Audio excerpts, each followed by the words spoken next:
As we do welcome baseball players to Arizona for spring training, we are taking a deeper look at race. Even though Jackie Robinson broke the color barrier in 1947, pro sports in many ways was not a friendly place for black athletes on the field and especially off. But there was a place here in Phoenix that welcomed these sports legends and not only celebrated them for their achievements, but also celebrated them for the people they were. Tucked unassumingly along a busy Washington street. Footsteps from the light rail and downtown Phoenix, but miles and generations away from where it all began, you'll find the Swindall Tourist Inn. This, in my estimation, is one of the really well-kept secrets. So the Swindall Tourist Inn was built all the way back in 1913. Think about that. That was a year after Arizona became a state. If you look around, lots of history to see. It's obvious that this is an old building on the outside. But what makes this place so special is what happened here on the inside. In the throes of the segregation in town, this was a safe haven for African Americans to stay. Up these grand stairs and down these wood floor-lined hallways are countless stories of black travelers, artists, athletes, legends, who, despite what they had achieved, still faced enormous discrimination. African Americans at that time could not stay at the Adams or the Westward Ho. They got turned away. So this was a boarding house where travelers, black travelers, could stay.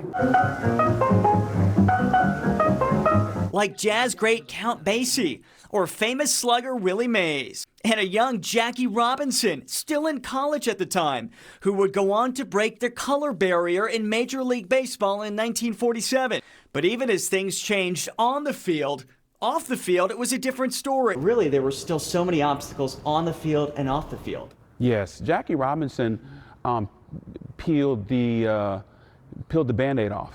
Right? But the wound was still there. Dr. Matthew Whitaker is a historian and expert in diversity, equity, and inclusion, and says places like the Swindall were safe spaces for the black community, who were still very much facing the painful realities of a segregated society. Folks came to accept them on the field, but in their malls, in their stores, in their restaurants, dating their children, that was still an anathema.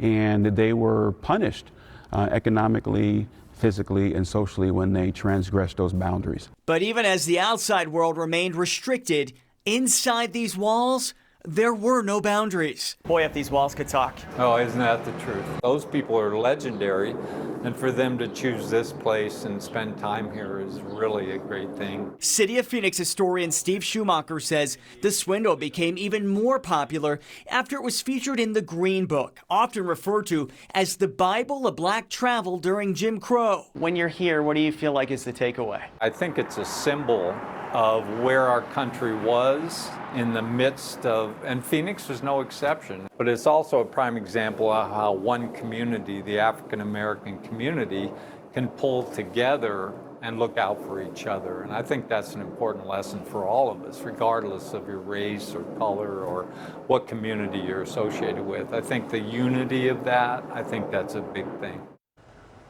So the Swindall was closed for a number of years. The city and the Desert Massey Golf Club helped get the building back on its feet. And then in 2008, a private owner purchased the Swindall. It's currently being used as office space, but it is listed on the National Registry of Historic Places.